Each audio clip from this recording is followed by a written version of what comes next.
আসসালামু আলাইকুম বন্ধুরা, আমি চলে আসলাম আমার ছাগলের জন্য ঘাস কাটতে। এতবেল ঘাস কাটতেছিলাম, তো ভাবলাম ছোটোখাটো একটি ভিডিও দিয়ে দিই। তো গ্রাম অঞ্চলে কেমন কষ্ট করতে হয় দেখুন। তো যাই হোক, আমার ছাগল আবার বড় লোক, তো এই জন্য যেমন তেমন ঘাস খায় না, এই ঘাস কেটে কেটে দিতে হচ্ছে।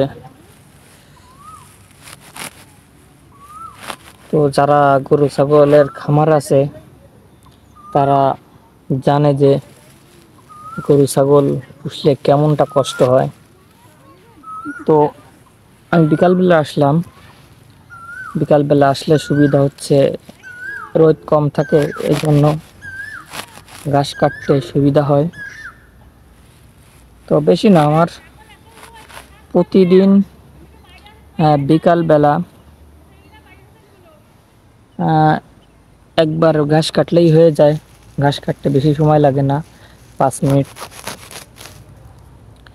মিনিটের মতো লাগে। এই 5 মিনিট একটু কষ্ট করলেই সারা দিনের ঘাস কাটা হয়ে যায়। তো কাটা ঘাস খেতে দিলে কিন্তু ছাগলের পেটটা একটু বেশি ভরে।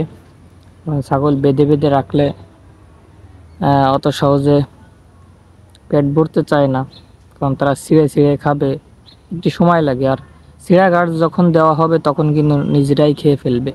তো আমাদের পাশের বিলে প্রচুর ঘাস, আমি এই ঘাস কেটে রাখছি, দেখেন কি সুন্দর ঘাস। ছাগলে যে কি মজা করে খায় তো আপনার দেখাবানি। তো প্রচুর ঘাস এখানে, কেউ ঘাস কাটে না ধরতে গেলে, দু একজন ছাড়া। এবং কয়েকদিন বর্ষা হয়েছে, এই জন্য ঘাসগুলো আরও তাজা হয়েছে বেশি। তো বন্ধুরা, আমার কিন্তু ঘাস কাটা শেষ।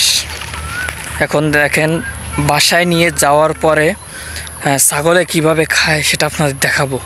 তো বন্ধুরা, আমরা বাড়ি নিয়ে আসলাম ঘাসটা। ঘাস বাড়ি আনার পরে এখন ছাগলে দিচ্ছি। তো পাতাপতি দিছিলাম, সেগুলো আপাতত খাই নাই। তো দেখেন কি সুন্দর খাচ্ছে, এত তাজা ঘাস তো খাবেই।